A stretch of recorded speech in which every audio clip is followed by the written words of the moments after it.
This video is going to be about how to make your isolation exercises much better for more gains. More gains, more muscle, more hypertrophy. Alright?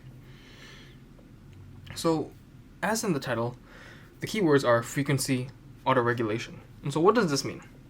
Basically means to train your muscles when they can be trained.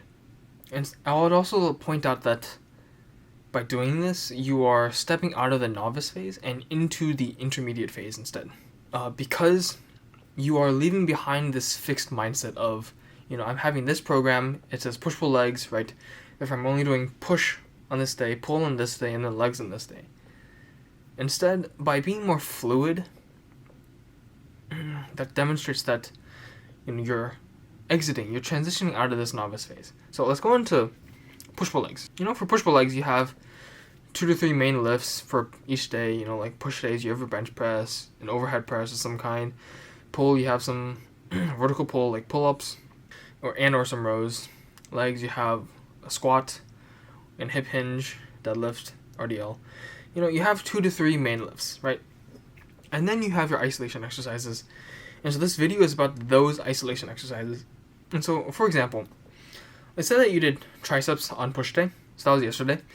And then today you're doing pull. Except that your triceps aren't sore. They aren't fatigued. And they're the same strength as yesterday. The question in your mind now is, should you train them again? And the answer is yes, you should. Because why not? There's no downside to training them again. Because they've already recovered. They've already recovered, so why not train them again? And there are lots of muscles in your body that are like this, that recover quickly. Your neck, your abs, your calves, your arms, your forearms, your shoulders, there's lots. Although arms recovers, I would say, slower than the rest of the outline muscle groups, but overall, all over your body, there are muscle groups that recover very, very, very fast. So why not train them as much as possible, right? Like, if you train them as much as possible, you stimulate them more stimulus that they get, the more growth that you'll see.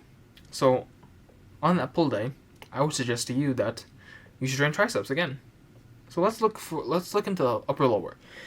You have the same thing. You have your main lifts. So on upper day, it'd probably be more like 4 to 6. Lower would be 2 to 3, right? Your isolations, same thing. If you train arms on upper day and your biceps aren't sore on lower day, but your triceps are, right? Why not train biceps again? Why not? And there's going to be a lot of variation depending on you personally.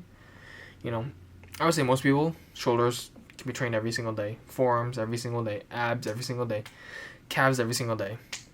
Arms, it really depends on yourself. But pretty much, like, the concept of this video is just train the muscles that are recovered. Like, if they're recovered early, then just train them early.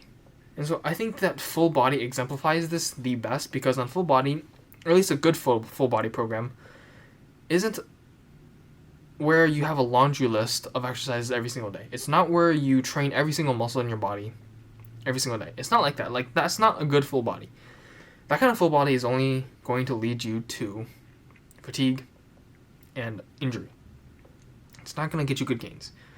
A good full body is going to have exercises, but it's not going to overwhelm you. It's going to train a lot of muscles in your body, but it's not going to train all of them.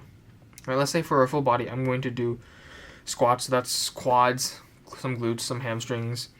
I'm going to do chest or bench press, and then some pull-ups. I get quads, I get chest, I get back, and then my isolations. Right? So let's say I do arms, forearms, and shoulders. Right? That's full body right there.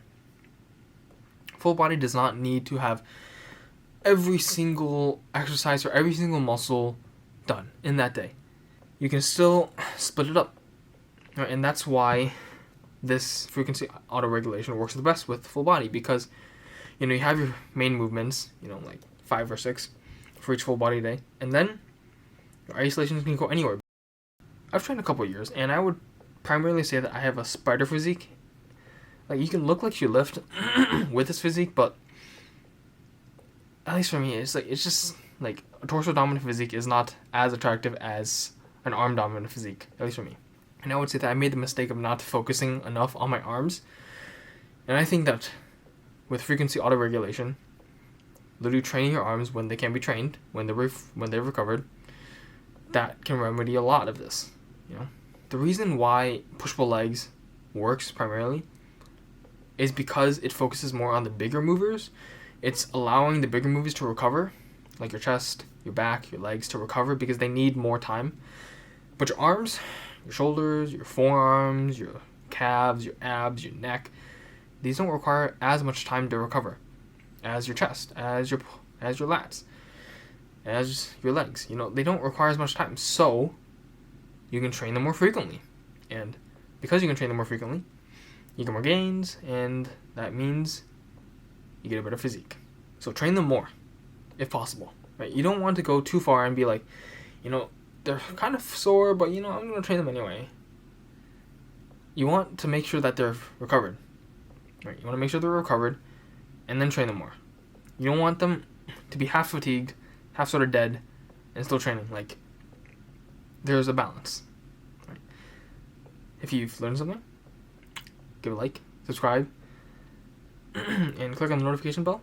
And also, if you want more information about training, about programming in the gym, there's a link to it down below in the description of my book that I've written, specifically teaching beginners. Right? So just check that out. And I'll see you next time.